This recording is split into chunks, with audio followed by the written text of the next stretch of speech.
मित्रों, परम पूज्य गुरुदेव परमवंदनीय माता जी की दिव्य उपस्थिति को साक्षी मानते हुए माँ गायत्री के पावन मंत्र के साथ मैं अपनी बात को आरंभ करना चाहता हूँ। माँ गायत्री का ये पावन मंत्र हम में से हर व्यक्ति जो एक साधक के रूप में, युग निर्माण आंदोलन के एक अनुगामी के रूप में, पूज्य गुरुदेव वंदनीय माता जी के एक शिष्य के रूप में यहाँ पर उपस्थित है, वो परिचित है कि ये मंत्र उस शिक्षा को, उस उद्देश्य को अपने जीवन में आत्मसात करने की प्रेरणा देता है जो यदि समग्र अर्थों में किसी भी व्यक्ति के व्यक्तित्व के अंदर आकर के प्रतिष्ठित हो पाता है तो उसके अंदर छुपे उस देवता को जगा करके जाता है, जिस देवता को परम पूज्य गुरुदेव ने आत्मदेव कह करके पुकारा। ये कहा कि एक देवी देवता हो सकता है कि एक समुदाय को सही लगें पर दूसरे को न लगें। एक धर्म के देवी देवता अलग दूसरे के अलग हो जाते हैं, एक संप्रदाय के अलग दूसरे के अलग हो जाते हैं, एक पंथ के अलग दूसरे के अलग हो जाते हैं, पर एक देवता ऐसा है जो हम में से हर एक के व्यक्तित्व के अंदर सदा उपस्थित है और उसका नाम है आत्मदेव। यदि उस आत्मदेव की उपासना साधक सच्चे अर्थों में कर पाता है, अपने अंदर की उन संभावनाओं को जगा पाता है जो जाग जाती हैं तो मनुष्य के अंदर का देवत्व जागता है, तो फिर किसी अन्य स्वर्ग को ढूंढने की आवश्यकता हमें नहीं रह जाती। मनुष्य में देवत्व का उदय होता है तो धरती पर स्वर्ग खींचा चला आता है। यदि वो स्वर्ग खींच करके चला आता है तो फिर जिसको ढूंढने के लिए साधक, ऋषि मुनि, अध्यात्मवेत्ता एक से एक बढ़ कर के विद्वान चलने की प्रेरणा देते हैं, वो स्वर्ग की सृष्टि हमारे चारों ओर हो जाती है। और उस संभावना को लेकर हम में से हर व्यक्ति यहाँ पर आया। मनुष्य के जीवन की एक संभावना वो है जो उसे पतन के मार्ग की ओर लेकर के जाती है, और एक संभावना वो है जो उसे उन्नति की ओर, उत्थान की ओर, उत्कर्ष की ओर लेकर के जाती है। जैसे जैसे विज्ञान के हिसाब से विकास हुआ वैसे वैसे बाहर का परिवर्तन तो हुआ पर भीतर का होना अभी शेष रह गया। रामधारी सिंह दिनकर ने लिखा है, पूंछ झड़ी रोमांत झड़े, पूंछ झड़ी रोमांत झड़े, पशुता का झड़ना बाकी। बाहर से तो आदमी बदल गया, पूंछ झड़ी रोमांत झड़े, पशुता का झड़ना बाकी है, बाहर बाहर तन संवर गया, मन का संवरना बाकी है। वो जो मन को संवारने का मंत्र है वो गायत्री का मंत्र है। मनुष्य को भीतर से नया बनाने का, उसकी सोच को, उसकी भावनाओं को, उसके उद्देश्य को, उसके दृष्टिकोण को पवित्र बनाने का मंत्र ये गायत्री का मंत्र है। एक कथा आती है बहुत प्यारी उपनिषद में। श्वेत केतु नाम का बालक था। वो बालक अपने विश्वविद्यालय में गया, सर्वाधिक अंकों को लेकर के उत्तीर्ण हुआ। वापस जब घर को लौटा तो उसके गुरु को लगा कि इसके अंदर अभी कहीं से अभिमान आ गया। आरुणि उद्दालक नाम था। गुरु ने श्वेत केतु को बुलाया, बोले बेटा सब कुछ जानते हो? बोले हाँ सब कुछ जानता हूँ। भगवान को जानते हो? बोले श्लोक कोई सा भी बता सकता हूँ, आप पूछिए। बोले नहीं, भगवान को देखा है? बोले नहीं देखा तो नहीं, देखना चाहोगे? गुरु ने पूछा। बोले हाँ। गुरु ने पानी का गिलास लिया, शक्कर के टुकड़े लिए, उन शक्कर के टुकड़ों को पानी के गिलास में घोल दिया। कहाँ गया? बोले अभी अभी आपने मेरी आंखों के सामने घोला है, दिखता तो है, मैं देख नहीं पा रहा हूँ कि इसके अंदर शक्कर के टुकड़े कहाँ हैं। गुरु बोले पता कैसे चलेगा? बोले पानी को चखना पड़ेगा, मीठा लगेगा तो पता चलेगा कि इस पानी के अंदर शक्कर घुली हुई है। गुरु बोले ठीक। बोले बेटा ऐसे ही वो जो भगवान है वो बाहर हवा में घुल गया है, वायु में, अंदर प्राण में घुल गया है। तेरे भीतर भी वही है, मेरे भीतर भी वही है। तत्त्वमसि तेरे अंदर, सोहम मेरे अंदर, वही भगवान है। और जैसे ही श्वेत केतु को ये भान हुआ कि वो तो हर जगह है, वायु में भी, प्राण में भी, दिखता नहीं पर उसके बगैर अस्तित्व संभव नहीं, उसके मुख से निकला अहम ब्रह्मास्मि, मैं भी वही भगवान हूँ। जो गायत्री मंत्र का उद्देश्य है, गायत्री परिवार का उद्देश्य है, गुरुदेव के दिए गए चिंतन का उद्देश्य है वो एक ही कि हर व्यक्ति के अंदर छुपा वही ब्रह्म, वही भगवान, वही ईश्वर, वही देवता जाग सके, जो यदि जाग जाता है तो इस जीवन के प्रत्येक आयाम को प्रकाशित, आलोकित, आंदोलित और उद्वेलित करता चला जाता है। स्थिर चित्त होकर उसी शक्ति का आवाहन हम लोग इस गायत्री मंत्र के माध्यम से करते हैं। स्थिर भावना के साथ मन को, शरीर को, चित्त को शांत करते हुए गायत्री का पावन मंत्र एक बार हम लोग बोलें। माँ गायत्री को, पूज्य गुरुदेव को, वंदनीय माता जी को इस मंत्र के माध्यम से एक भाव भरा आमंत्रण और निमंत्रण। ओम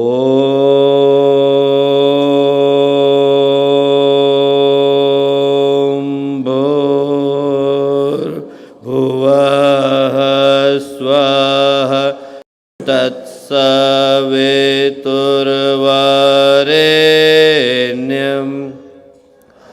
गोदेवस्य धीमहि धियो यो नः प्रचोदयात्।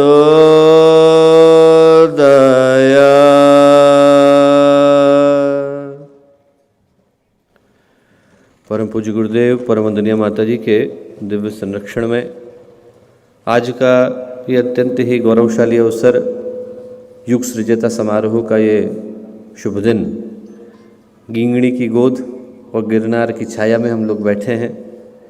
इस पवित्र अवसर पर गुजरात के विभिन्न स्थानों से आए गायत्री परिवार के सभी हम लोगों के कार्यकर्ता भाई, युवा भाई बहन और प्यारे मित्रों, आज हम लोग यहाँ इस गुजरात के प्रांतीय युग सृजता समारोह के शुभ अवसर पर एकत्रित हैं और गींगड़ी की इस पावन धरती पर आने का इस सौभाग्य हम लोगों को दूसरी बार मिल रहा है। और ये हम लोगों के लिए बहुत ही गौरव की बात है कि आज इस पवित्र भूमि पर एक बड़े ही महत्वपूर्ण उद्देश्य को ध्यान में रखकर इस कार्यक्रम का आयोजन हो रहा है। सौराष्ट्र की ये पावन भूमि है, गुजरात की पावन भूमि है, भगवान सोमनाथ की ये पावन भूमि है, भगवान कृष्ण की ये पावन भूमि रही, जहाँ पर कभी नरसिंह मेहता के, जलाराम बापा के स्वर गूंजे, भक्ति ने, वैराग्य ने, शौर्य ने, इन सारी चेतनाओं ने अपने जीवन के अंतिम शिखर को छुआ। यदि आज हम लोग यहाँ पर आकर के एकत्रित हुए हैं तो हम लोगों की उपस्थिति के पीछे का कारण भिन्न हो जाता है। हम लोगों को यहाँ पर स्वयं को उपस्थित पाकर अपने आप को भी गौरव की अनुभूति होती है और इस चीज़ के प्रति भी हम कृतज्ञता अर्पित कर पाते हैं कि आज जिस भाव को लेकर इस युग सृजता समारोह का आयोजन किया गया है, मुझे लगता है कि यदि वो भाव अपने आप में अपने अंतिम शिखर को प्राप्त करता है, अपने उद्देश्य को प्राप्त करता है, तो निश्चित रूप से उस वातावरण की दिशा को बदल पाना संभव हो सकेगा जिसको बदलने के भाव को लेकर के आज हम लोग यहाँ पर एकत्रित हुए हैं। क्योंकि आज हम लोग सोच करके देखें कि जिस तरह के वातावरण में, जिस तरह की समाज की सोच के भीतर इस कार्यक्रम को हम लोग कर रहे हैं, यदि उस वातावरण के प्रवाह को बदलने की आवश्यकता है तो हर व्यक्ति के अंदर के उत्साह को, हर व्यक्ति के अंदर के संकल्प को जागने की आवश्यकता हो जाती है। यदि इस देश का वो यौवन जागता है, इस देश का वो युवा जागता है जो अपने चिंतन से, अपने चरित्र से, अपने व्यवहार से, अपने आचरण से परिभाषित होता रहा, जो एक से एक बढ़कर के व्यक्तित्वों को जन्म देता रहा, यदि उस तरह की सोच वाले युवा यहाँ से निकल कर के आते हैं तो इस समाज की दिशा को उस तरफ ले जा पाना संभव हो सकेगा जिस तरफ ले जाने के संकल्प को लेकर के आज यहाँ पर हम लोग उपस्थित हैं। आज का दिन दोस्तों सही पूछे तो एक आवाहन को लेकर के आया है। आयोजन की दृष्टि से तो भले से हम लोग यहाँ आकर के बैठे होंगे और किसी ने हमको आमंत्रण दिया होगा और लोग हमको बुला करके लाए होंगे, किसी के पास फ़ोन पहुँचा होगा, किसी के पास ईमेल आया होगा, किसी ने गोष्ठी के अंदर भाग लिया होगा। ये बात सत्य है कि बाहर की दृष्टि से हम लोगों की उपस्थिति का कारण तो यही हो जाता है, पर यदि हम लोग अभियान की दृष्टि से देखें, एक ईश्वरीय संकल्प की दृष्टि से देखें, तो आप में से प्रत्येक व्यक्ति जो यहाँ आज आकर के उपस्थित हुआ है, मुझे लगता है कि वो व्यक्ति यहाँ पर आया नहीं है बल्कि बुलाया गया है। आप लोग यहाँ पर बुलाए गए हैं क्योंकि गुरुदेव की योजना में ऐसे व्यक्तित्वों को हाथ लगाने की आवश्यकता है जिनके चिंतन, जिनकी भावनाएं, जिनके व्यक्तित्व अंदर से अच्छे कार्य को करने के लिए अनुप्राणित होते हैं। हम लोग यदि उस दृष्टि से आज की हम लोगों की बातचीत का मूल्यांकन, समीक्षा करके देखें तो मैं कहूँगा कि हर व्यक्ति इस बात से और इस भाव से अपने जीवन की समीक्षा को आज आरंभ करे कि यदि गुरुदेव ने हमें यहाँ पर बुलाया है, माता जी ने हमें बुलाया है, तो किस उद्देश्य के साथ बुलाया है और क्या करने के लिए बुलाया है। यदि हम लोग वहाँ से इस यात्रा को प्रारंभ माने तो आज आप लोग यहाँ पर बुलाए गए ताकि आपकी चेतना के तारों को शक्ति के साथ जोड़ा जा सके, जिसको हम लोग पूज्य गुरुदेव, वंदनीय माता जी या भगवान महाकाल कह करके पुकारते हैं। यदि वहाँ पर चेतना के तार जुड़ जाते हैं दोस्तों, तो जीवन में क्रांति की शुरुआत हो जाती है। व्यक्ति के पास ताकत तो बहुत होती है, पर जब वो ताकत अपने संपूर्ण स्वरूप में प्रतिष्ठित हो पाती है, अभिव्यक्त हो पाती है, तभी किसी व्यक्ति के जीवन में परिवर्तन को संभव कर पाती है। बिजली में कितनी ताकत है, पर जब तक प्लग में नहीं लगाया जाए तब तक रोशनी आती नहीं है। रॉकेट के अंदर बहुत ताकत होती है, पर जब तक उसको इग्नाइट नहीं किया जाए वो धरती की कक्षा को छोड़ नहीं पाता है। तोप में बहुत ताकत होती है, पर जब तक तोप के गोले को आप आग न लगाएं तब तक वो कहीं पर फेंक पाने की स्थिति में नहीं होता। हम में से प्रत्येक के अंदर ताकत है, शक्ति है, सामर्थ्य है, संभावना है, पर जब तक वो संभावना गुरुदेव माता जी के साथ, गुरु सत्ता के साथ, भगवान महाकाल के साथ, इस ईश्वरीय योजना के साथ जुड़ नहीं पाती, हमारी चेतना के तार उसके साथ जाकर के एकाकार नहीं हो पाते हैं, तब तक उस कार्य को कर पाना संभव नहीं हो पाता जिस कार्य को करने के लिए हमें यहाँ बुलाया गया। अन्य जगहों पर तो व्यक्ति जाता है। आपके घर में यदि सब्जी खत्म हो गई तो आप लेने के लिए बाजार जाते हैं। आपकी गाड़ी में पेट्रोल खत्म हो गया तो पेट्रोल भरवाने के लिए आप पेट्रोल स्टेशन जाते हैं। आपके घर में दवाई की ज़रूरत है तो दवाई को लेने के लिए आप डिस्पेंसरी पर और केमिस्ट की दुकान पर जाते हैं। बाकी जगहों पर व्यक्ति जाता है, पर जहाँ भगवान की गोद है, जहाँ पर गुरुदेव ने एक दिव्य उद्देश्य के लिए इस कार्यक्रम का आयोजित किया है, वहाँ पर आप लोग जाते नहीं हैं, वहाँ पर आप लोग बुलाए जाते हैं। और यहाँ पर आप में से प्रत्येक व्यक्ति बुलाया गया है। बुलाया गया है क्यों? ताकि पहले इस उद्देश्य को हम लोग अपने हृदय में धारण कर सकें कि हमारी जो चेतना है वो गुरुदेव के साथ जुड़ सके। उनकी तरह का व्यक्तित्व दोस्तों हजारों सालों में कभी एक बार आता है। मैं इस बात को बड़ी गंभीरता के साथ हर व्यक्ति को लेने को कहूँगा कि यदि हम युग सृजता समारोह से किसी एक चीज़ को लेकर के जाने की कोशिश करें, कोई एक संकल्प अपने हृदय में धारण करने की कोशिश करें, तो यहाँ से हम लोग एक ही भाव को लेकर के जाएं कि भले से हम लोग इस युग सृजता समारोह में भाग लेने के लिए आए तो अकेले आए, हम लोग अकेले बैठ कर के आए होंगे, हो सकता है ट्रेन के सफ़र पर अकेले ही आए हों, हो सकता है बस में बैठ कर के अकेले आए हों, हो सकता है गाड़ी में बैठ कर के अकेले आए हों, पर जब आप यहाँ से वापस जा रहे हैं तो आप अकेले नहीं जा रहे हैं। आपके साथ गुरुदेव और माता जी दो लोग और सफ़र करके जा रहे हैं।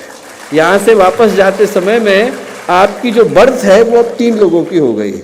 हर एक के हृदय में, हर एक के दिल के अंदर, हर एक के व्यक्तित्व के अंदर, हर एक की सांसों के अंदर, हर एक की भावनाओं के अंदर, हर एक की सोच के अंदर, हर एक के चिंतन के अंदर, हर एक के जीवन मूल्य के अंदर, हर एक की जीवन भावना के अंदर यदि किसी एक शक्ति की आवाज़ गूंजनी चाहिए तो वो गुरुदेव और माता जी की गूंजनी चाहिए। मुझे लगता है कि यहाँ से हम लोग उठें तो मन में इस संकल्प को गहरा करके उठें कि उस चेतना के साथ, उस देवी शक्ति के साथ, उस ईश्वरीय शक्ति के साथ हमारी भावना, हमारी सोच एकाकार हो जानी चाहिए। वो जो बोले वो हमारे मुंह से निकलना चाहिए, वो जो सोचे वो हमारे कर्मों में आना चाहिए, उनने जो कहा वो हमारे मन के अंदर गूंजना चाहिए, और उनने जो करने के लिए बोला वो करने के लिए हमारे हाथ उठ जाने चाहिए। तो फिर हमारा जो चिंतन है वो उस शक्ति के साथ, उस चेतना के साथ, उस उद्देश्य के साथ एकाकार हो जाता है। पहला जो मन में विचार हमें धारण करने की आवश्यकता है वो ये करने की आवश्यकता है कि न जाने कितने जन्मों का सौभाग्य मिला है, न जाने कितने जन्मों का पुण्य फलित हुआ है जो एक साथ अनेकों समीकरण हमारे जीवन में आ पाए हैं। हम लोगों को गुरुदेव माता जी से जुड़ने का अवसर मिला। ऐसी शक्ति एक बार नहीं, हजारों वर्षों की प्रतीक्षा के बाद ही धरती पर आ पाती है। हम लोगों ने तो नज़दीक से देखा, हम लोगों का सौभाग्य रहा कि हमें गुरुदेव के साथ जीवन गुजारने का अवसर मिला। और आप एक नहीं अनेकों कहानियाँ पाएंगे, अनेकों कहानियाँ पाएंगे कि गुरुदेव जहाँ पर गए उनने जिसके जीवन को छुआ उसके जीवन में परिवर्तन संभव हो गया। वो एक कहानी आती है बहुत प्यारी रामायण के अंदर, कि रामायण में क्या हुआ कि जब विभीषण ने भगवान राम के ऊपर सहयोग के लिए खड़े थे, उसी समय में क्या हुआ, रावण ने भगवान राम के ऊपर मूर्छा चलाई। लक्ष्मण के ऊपर चली तो हर एक को पता है, पर भगवान राम के ऊपर भी रावण ने मूर्छा चलाई तो क्षण के कुछ हिस्से के लिए भगवान राम की जो चेतना थी वो शून्य हो गई, एकदम संज्ञा शून्य से हो गए, एकदम क्षण के कुछ हिस्से के लिए। जैसे ही ये घटना घटी वैसे ही क्या हुआ, विभीषण तुरंत गुस्से में आए और एकदम रावण के रथ पर चढ़ गए और रावण को मारने की कोशिश करने लगे। भगवान शिव ऊपर बैठ करके देख रहे थे इस घटना को, तो पार्वती जी से बोले देवी देखती हो आप ये? उन्होंने कहा क्या भगवान? बोले ये घटनाक्रम देख करके मुझे बड़ा आनंद हो रहा है। बोले क्यों? बोले ये वही विभीषण है जिसको रावण ने लात मार करके भगाया था और ये डर के मारे लंका को छोड़ करके भागा था। बोले आज इसकी भक्ति में इतनी शक्ति आ गई है कि रावण को मारने के लिए उसके रथ के ऊपर चढ़ गया। छोटे छोटे लोगों के अंदर, जिनके अंदर असाधारण शक्ति है, उनसे काम कराने की योग्यता तो कोई भी रखता है दोस्तों, पर साधारण व्यक्तियों के अंदर इस विश्वास को भर देने की ताकत, इस बल को भर देने की ताकत, इस आत्मविश्वास को भर देने की ताकत कि हम जहां खड़े हो जाएंगे वहां पर हम लोग युग परिवर्तन करने का मद्दा अपने अंदर रखते हैं, ये शक्ति गुरुदेव ने हमें प्रदान कर दी। जब से हम लोग भगवान से आकर के जुड़े हैं, जब से हम लोग महानता से आकर के जुड़े हैं, हम लोग सोच करके देखें कि हमारे जीवन में क्या परिवर्तन हुआ। चंदन के पास जाकर के कंकड़ झंकड़ भी बैठ जाते हैं तो वो भी खुशबू देने लग जाते हैं। एक गंदा नाला भी जाकर के गंगा जल के अंदर गिर जाता है तो उसके बाद गंगा जल ही कहलाता है। हम में से हर व्यक्ति अपने जीवन का एक बार मूल्यांकन करके देखे। मैं यदि अपने व्यक्तित्व की एक बार तुलना करके देखूं तो अपने अंदर कुछ ऐसा नहीं पाता हूं जो मैं सोचूं कि वो किसी योग्य है, किसी मूल्य का है, किसी कीमत का है। पर जब से हमारे सिर जाकर के गुरुदेव से जुड़े हैं, वो सिर भी कीमती हो गए। हमारे जीवन में जो कीमत आई है वो हमारे कारण नहीं आई। हमारे जीवन में जो कीमत आई, हमारे जीवन में जो योग्यता आई, हमारे जीवन में जो मूल्य आया, वो इस कारण आया कि हम लोग जाकर गुरुदेव के साथ जुड़ पाए। हम लोग यहाँ से उस गौरव को लेकर के उठे कि एक ऐसी शक्ति से जुड़ पाने का अवसर हमें मिला। अभी आप ओमकार भाई साहब का गाना सुन रहे थे यहाँ पर। ओमकार भाई साहब से आप अकेले में पूछ करके देखना। ओमकार भाई साहब ने वो संस्मरण सुनाया। बोले मैं बहुत कोशिश करता था तब भी गीत नहीं निकलता था। बोले एक दिन बहुत परेशान होकर के मैं गुरुदेव के पास जाकर के खड़ा हुआ और गुरुदेव से कहा, गुरुदेव के चित्र से, कि गुरुदेव इस स्वर लिपि पर आप मुझे किसी भी तरीके से कंट्रोल दे दीजिए। पहला गाना जैसे ही बजाने के लिए बैठे, वो गाना एकदम स्वर लिपि पर पूरे नियंत्रण के साथ निकला। आप सोच करके देखिए।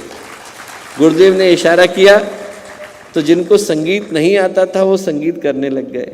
गुरुदेव ने इशारा किया तो जो बोलना नहीं जानते थे वो बोलने लग गए। गुरुदेव ने इशारा किया तो जो चलना नहीं जानते थे वो चलने लग गए। आप माकड़ौन में जाइए, उज्जैन में, वहाँ सरिया मामा जी है, और सरिया मामा जी को बचपन में पोलियो हो गया, एकदम खड़े नहीं हो पाते थे। उनके माता पिता ले जा करके गुरुदेव के पास पहुँचे। बोले गुरुदेव आप आशीर्वाद दीजिए कि कम से कम थोड़ा सा काम कर सके। अरे बोले थोड़ा सा काम क्या करेगा, ये तो दौड़ दौड़ करके मेरा काम करेगा। और दौड़ दौड़ करके काम करने का क्या मतलब? दौड़ दौड़ करने का काम का ये मतलब कि आज वो 75 के करीब हो गए, पर माकड़ौन से लेकर वो उज्जैन धार का जितना क्षेत्र है, उधर से लेकर के खरगोन तक का भाग भाग करके काम करते हैं। उस क्षेत्र का कोई कार्य हो तो ये संभव नहीं है कि सरिया मामा जी वहाँ पर उपस्थित नहीं। गुरुदेव ने इशारा किया तो उनके अंदर बल आ गया दोस्तों, जिनको अपने चलने के ऊपर विश्वास नहीं था। हम लोग भरोसा करें कि गुरुदेव ने यदि हमारे ऊपर भरोसा किया है तो उस भरोसे को हम लोग लौटा पाने की स्थिति में हो। जिस शक्ति के साथ हम लोग जुड़े वो साधारण शक्ति नहीं। मुझे अभी भी याद है कि जब देवराहा बाबा 1984 के कुंभ के समय में हरिद्वार आए तो उस समय में उनने हमारे शांति कुंज के बहुत सारे लोग थे और वो लोग देखने के लिए गए, और देवराहा बाबा मचान के ऊपर बैठ करके दीक्षा दिया करते थे। तो कई लोग गए शांति कुंज की, वो जाकर के लाइनों में बैठ गए, कोई इधर बैठ गए, कोई उधर बैठ गए, उधर बैठ गए। जब दीक्षा देने का क्रम आया तो देवराहा बाबा ने एक एक करके शांति कुंज के सारे लोगों को उठाना शुरू करा। बोले आप उठ जाइए, इस लाइन में जो बैठे हैं आप उठ जाइए, आप उठ जाइए, आप उठ जाइए, सबको उठाना शुरू करा। लोगों को लगा साहब हमें क्यों उठा रहे? बोले आप लोग शांति कुंज से आए? बोले हाँ। आप लोग गायत्री परिवार से आए? हाँ। आप लोगों ने गुरुदेव से दीक्षा ली है? बोले हाँ। बोले आपको मैं दीक्षा नहीं दे सकता, जिसको भगवान राम ने दीक्षा दी है उसको देवराहा बाबा दीक्षा नहीं दे।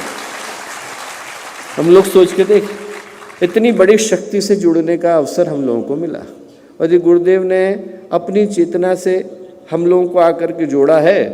तो आज के दिन जिस पहली चीज़ को हमें लेकर के जाने की आवश्यकता है कि इतने बड़े भगवान ने, इस युग के पूरे परिवर्तन के सूत्रधार ऋषि ने अपना विश्वास हमारे ऊपर जताया है, तो उस विश्वास को हम लोग खोटा नहीं जाने देंगे। पहला, मन का भाव व्यक्ति यहाँ से ये लेकर के उठे कि हमारी चेतना गुरुदेव के साथ, माता जी के साथ एकाकार हो। दूसरा, करने के लिए क्या है? तो मैं कहूँगा करने के लिए पूरा क्षेत्र पड़ा है दोस्तों। करने के लिए योजनाएं भी पर्याप्त हैं, पर करने के लिए सबसे बड़ी चीज़ योजना से ज़्यादा भावना की आवश्यकता है। हम लोग छोटे छोटे थे, 8-8, 9-9 साल के बच्चे जैसे बैठे हैं, शांति कुंज में घूमते रहते थे।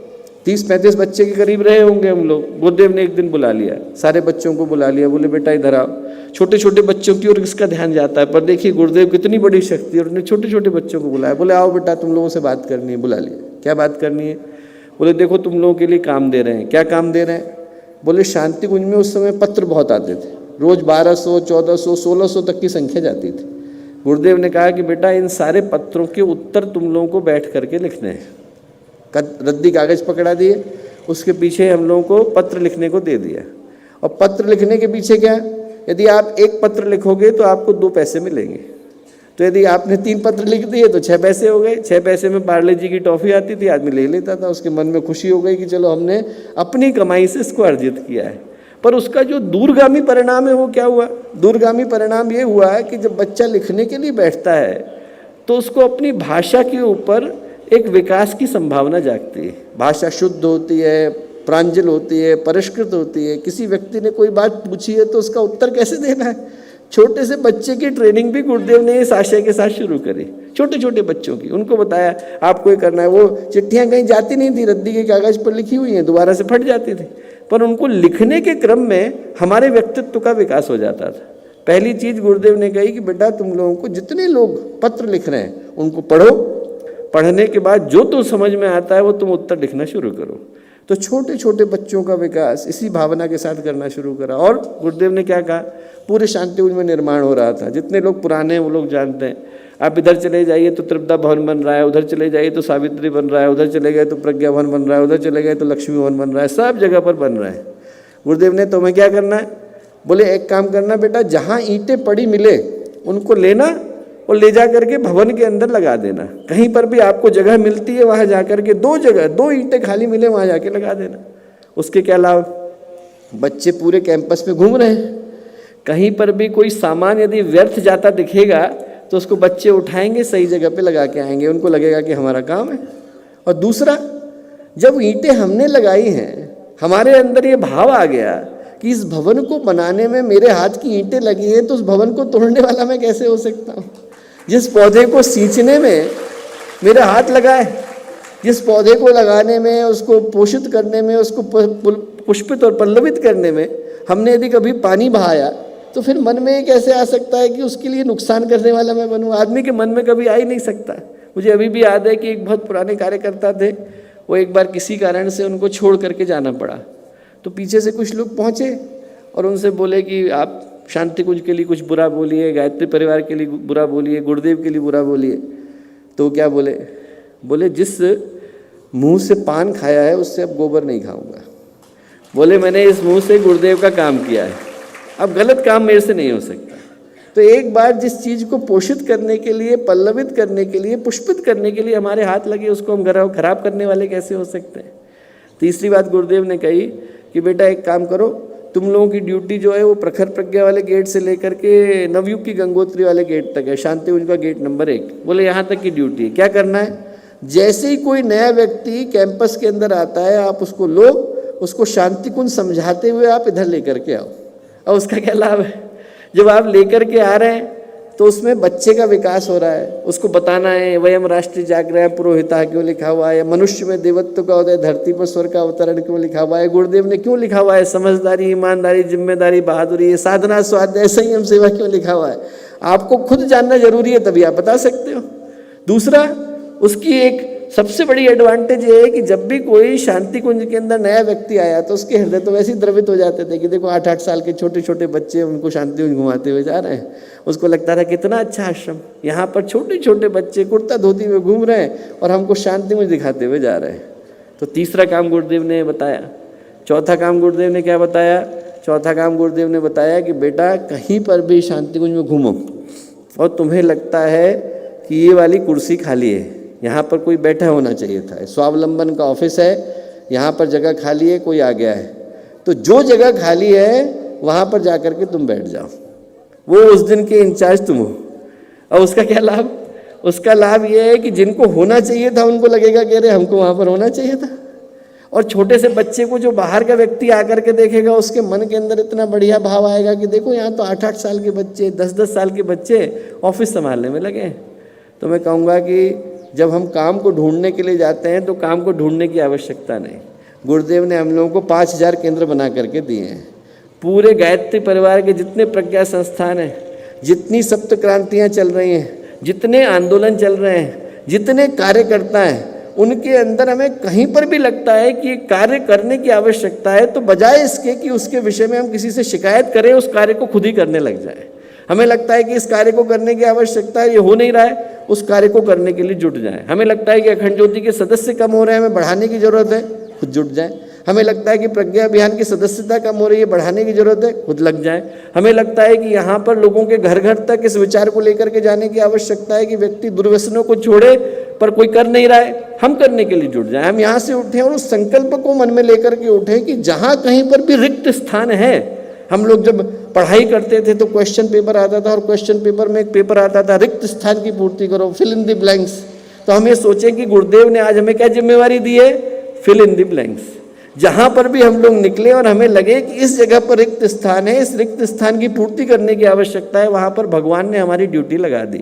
हमारे को हाथ में पेपर मिला कि नहीं मिला, हमारे हाथ में नियुक्ति पत्र आया कि नहीं आया, हमें नहीं कह रहे, हमें भगवान ने देख लिया, हमने भगवान को बता दिया। और यदि हमारा मन सच्चा है, हमारी भावना सच्ची है और हमारे मन का उद्देश्य सही है, तो आप विश्वास मान करके चलना कि जब आप उस कार्य को करने के लिए जाएंगे तो वहाँ पर आपके रास्ते में रोड़ा अटकाने के लिए कोई आएगा नहीं।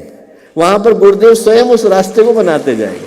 हम लोग यहाँ से निकले और इस संकल्प को लेकर के निकले। न जाने कितने काम हैं दोस्तों, जिनको करने के लिए हमारे मन में सिर्फ संकल्प को उठाने की ज़रूरत है। हम लोग यहाँ से निकले और इस भाव को लेकर के निकले, पूरे गुजरात को बदलना है, पूरे राष्ट्र को बदलना है, पूरे देश को बदलना है। और अभी तो यात्रा शुरू हुई है, अभी तो कहीं कहीं पर चिंगारियाँ जलती दिखाई पड़ती हैं। हमें तो चिंगारियों को दीपकों में बदलना है, दीपकों को मशालों में बदलना है, और एक दिन इतनी बड़ी दीपावली को करना है कि उसको देखने के लिए देवताओं को भी धरती पर आना पड़े।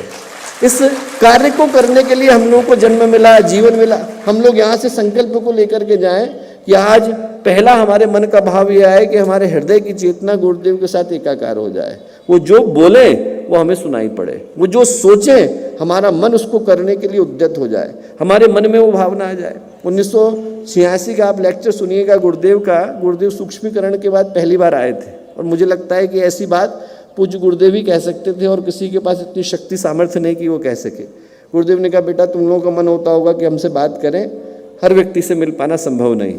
तुम लोग क्या करो, रोज़ सुबह के वक्त जब तुम्हारा मन करे तो तुम लोग हमारे चित्र के सामने बैठो, सिर पर 3 बार हाथ फेरो, और एक बार ये विश्वास करो कि गुरुदेव जो है तुमसे संपर्क कर रहे हैं। आप सुन करके देखिएगा, और आप विश्वास करना कि उसके बाद जो आवाज़ आएगी वो मेरी आएगी। फिर उसके बाद जो बोले, इतनी बात बोले वो बोले, गुरुदेव बोले ये काम रविवार को करना बेटा, बाकी दिनों में मुझे थोड़ा तकलीफ होती है। ये बात वही बोल सकता है जो अपने समय को अपने शिष्यों के लिए उस समय लगाने के लिए बैठा हो। इस काम को आप रविवार को करना। कोई आदमी सिर्फ बोलने के लिए बोल रहा हो तो नहीं बोलेगा, इस काम को रविवार को बोलना। इस काम को आप रविवार को करोगे, उस दिन मेरे लिए थोड़ा सहज होता है, उस दिन सुबह के वक्त करना, और आपके मन के विचारों को मैं उस दिशा में मोड़ने का प्रयत्न करूंगा। दोस्तों, हम लोग इस विश्वास के साथ जाएं कि गुरुदेव हर क्षण है, हर प्रतिपल है, हर जगह पर है। हर निगाहें जो हमें देख रही हैं वो गुरुदेव की ही देख रही है। हर व्यक्ति जो हमसे बात कर रहा है वो गुरुदेव के रूप में ही कर रहा है। हर जगह पर जहाँ से हम चल रहे हैं वहाँ पर गुरुदेव की प्रतिच्छाया ही हमारे साथ चल रही है।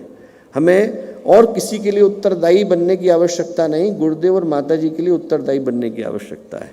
यहाँ से हम लोग मन में इस भावना को बड़ा प्रगाढ़ करके जाएं, संकल्प को बड़ा प्रबल करके जाएं, मन की योजनाओं को और ज़्यादा सक्षम और सशक्त बना के जाएं कि यहाँ से जब हम उठें और संकल्प को लेकर के उठें तो इस भाव को लेकर के उठें कि आज के बाद पूरा विश्व ही हमारा कार्य क्षेत्र है, पूरी दुनिया ही हमारी कर्म भूमि है। हमें जहाँ जाना है वहाँ पर गुरुदेव के विचारों को पहुँचाना है, तरीकों को ढूंढना है, मार्गों को ढूंढना है, माध्यमों को ढूंढना है, निमित्तों को ढूंढना है, और उस कार्य को किसी भी स्थिति में पूरा करके दिखाना है। एक अंतिम कहानी सुना करके मैं बात को समाप्त करूँगा। कहानी एक नेत्रहीन व्यक्ति की है। जगन्नाथपुरी का मंदिर रोज़ प्रणाम करने के लिए जाता था तो हजारों लोगों की भीड़ थी। अब हजारों लोगों की भीड़ में हर एक की दृष्टि भगवान की मूर्ति की ओर है।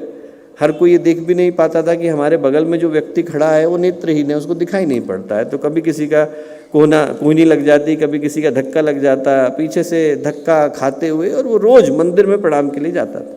पुजारी रोज़ देखा करते थे। एक दिन पुजारी ने उस नेत्रहीन व्यक्ति को पकड़ लिया, पकड़ करके बोले कि बेटा तुझे रोज़ आता है यहाँ पे? बोले हाँ।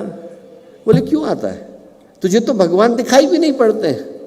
वो नेत्रहीन व्यक्ति बोला कि मुझे भगवान दिखाई नहीं पड़ते, पर भगवान को मैं तो दिखाई पड़ता हूँ। बोले मैं यहाँ पर उनकी हाजिरी लेने के लिए नहीं आता हूँ, मैं यहाँ पर अपनी हाजिरी देने के लिए आता हूँ। हम लोग यही सोचें कि हो सकता है कि हमें गुरुदेव और माता जी नहीं दिख रहे हों, पर उनको तो हम दिख रहे हैं। ऐसा कोई व्यक्ति नहीं। हम ये सोचें कि जितनी निगाहें देख रही हैं वो गुरुदेव माता जी के रूप में ही हमें देख रही हैं, जितनी आवाज़ें सुन रही हैं वो गुरुदेव माता जी के रूप में ही सुन रही हैं, जो हमारे काम के भागीदार बन रहे हैं वो गुरुदेव माता जी के रूप में ही बन रहे हैं। और किसी के ऊपर हमें भरोसा की आवश्यकता नहीं, अपने ऊपर भरोसा पर्याप्त है और गुरुदेव के ऊपर भरोसा पर्याप्त है। इन दो भरोसों को लेकर के आप जाइए, यहाँ से इस विश्वास को लेकर के जाइए कि आप अकेले आए थे, पर यहाँ से दो लोग आपकी बर्थ पर आपके साथ सवार हो गए हैं। पूज्य गुरुदेव आ गए हैं, वंदनीय माता जी आ गए हैं। अब आप जहाँ जाएंगे वहाँ रास्ते के कंकटों को हटाना तो उनका दायित्व है, पर अपने कर्मों को करना हमारा दायित्व है। हमारा काम अच्छी तरह से हो, पुरुषार्थ के साथ हो, एक अच्छी भावना के साथ हो, इस बात की सुनिश्चितता हमें ही करनी है और कोई कर नहीं सकता है। बस एक अंतिम घटना याद आ रही है, वो सुना करके बात को समाप्त करूंगा। महाभारत की है, हर एक को पता है कि महाभारत में एक घटनाक्रम घटा। अर्जुन की परीक्षा द्रोणाचार्य ने ली और उस परीक्षा में एक पानी का तालाब था, बीच में पेड़ था और पेड़ की जो शाखा थी उस शाखा में से एक रस्सी लटक रही थी। रस्सी में एक चक्र को बांध दिया गया, चक्र में एक मछली को बांध दिया गया और चक्र को घुमा दिया गया। और फिर ये कहा गया कि नीचे देख करके आप पानी की छाया में देखिए और मछली की आंख में निशाना लगाइए। जब निशाना लगाने के लिए बैठे तो हर व्यक्ति से द्रोणाचार्य ने एक ही प्रश्न पूछा, क्या दिख रहा है? किसी ने कहा आसमान दिख रहा है, किसी ने कहा पेड़ दिख रहा है, किसी ने कहा कि चक्र दिख रहा है, किसी ने कहा मछली दिख रही है। अर्जुन अकेले थे जो बोले कि मछली की आंख दिख रही है, इसके अलावा और कुछ नहीं दिख रहा है। निशाना लगा, ऐसा उनके गुरु ने बोला। अब ये घटना का एक पक्ष हुआ। घटना का दूसरा पक्ष क्या कि जब बड़े हो गए और खांडव प्रस्थ का किला बनाया, बड़ा सा महल बनाया, तो उस समय में भी कौरव पांडवों के पास आए उनके आमंत्रण पर। और जब कौरव आए तो उनके मन में हमेशा की तरह से कोई शुभ भावना तो थी नहीं, अशुभ भावना थी। तो कौरवों ने पांडवों से कहा कि अच्छा भाई, तुम लोग तो कहते हो अर्जुन बड़े प्रसिद्ध धनुर्धर हैं। बोले हैं। बोले एक बार फिर से परीक्षा लेकर के देखते हैं। बोले ठीक। वहाँ पर भी एक ऐसे ही तालाब ढूंढा गया, उसमें ऐसे ही पेड़ लिया गया, पेड़ में ऐसी शाखा ढूंढी गई, शाखा में रस्सी टांगी गई, रस्सी में चक्र लगाया गया, चक्र में मछली बांधी गई। सब काम यथावत हुआ। एक चीज़ कौरवों ने उसमें अतिरिक्त कर दी। क्या किया? उनने पानी के अंदर लहरें पैदा कर दी। अब लहरें पैदा हो जाएंगी तो प्रतिछाया कैसे दिखेगी? प्रतिबिंब तो बनेगा नहीं, निशाना कैसे लगाएंगे? अर्जुन ने घबरा करके भगवान कृष्ण को याद किया। भगवान कृष्ण आए। भगवान कृष्ण ने कहा कि चिंता मत करो अर्जुन, तुम एकाग्र होकर मछली की जो आँख है उसके ऊपर निशाना चलाओ, पूरी एकाग्रता के साथ अपने ऊपर भरोसा करके चलाओ। तो अर्जुन बोले वो तो मैं वैसे ही करने वाला था, इसके लिए आपको बुलाने की क्या जरूरत थी? यदि ये मैं करूँगा तो आप क्या करेंगे? भगवान कृष्ण बोले तुम भूल रहे हो, वो पानी की लहरें कौन शांत करेगा? पानी की लहरें तो मैं ही शांत करूँगा। जीवन की जो प्रतिकूलताएं हैं, जीवन के जो संकट हैं, जीवन के जो कष्ट हैं, उन कार्यों को करने में जो बाधाएं हैं, उनको दूर करने वाले दिखाई नहीं पड़ते, पर हमारे साथ प्रतिपल चलते हैं। आप विश्वास मान करके चलना कि यदि आपकी तरफ में तूफान आ रहा होगा तो उसको हवा के झोंके में बदलने की जिम्मेवारी गुरुदेव और माता जी की है। पर हम उस दिशा में चलने से ही चूक गए तो कदम हमारे ही रुकेंगे। हम लोग यहाँ से विश्वास लेकर के जाएं कि हमें हमारे पुरुषार्थ के साथ आगे बढ़ना है। आंधी आएगी, तूफान आएगी, उसको छोटा करना, उसको हटाना जिम्मेवारी गुरुदेव की, माता जी की। वो लोग संभालेंगे। हम लोग आए, एक अकेले गए थे, वहाँ से उन दोनों को लेके आए, तो आप यहाँ से दोनों को लेकर के जा रहे हैं। और हम लोग इस विश्वास के साथ इस बात को कह रहे हैं कि आज जब हम लोग इतने पवित्र स्थान पर यहाँ उपस्थित हैं, गींगड़ी की धरती है, मैं तो ये निवेदन करूँगा कि गींगड़ी के पूरे ग्राम को ही हमको गायत्री ग्राम कह देना चाहिए। जब 300 के 300 लोगों के घर में गायत्री परिवार रुका हुआ है तो अपने आप में ये आदर्श युग निर्माण ग्राम हो गया। और इस पवित्र धरती पर जब हम लोग आज यहाँ उपस्थित हैं तो इसी संकल्प को, इसी भावना को, इसी चेतना को लेकर के जाएं। मन दिव्य शक्ति के साथ, ईश्वरीय शक्ति के साथ, गुरुदेव की योजना के साथ एकाकार हो सके, ऐसी सभी के लिए शुभकामनाएं, सभी के लिए मंगल कामनाएं।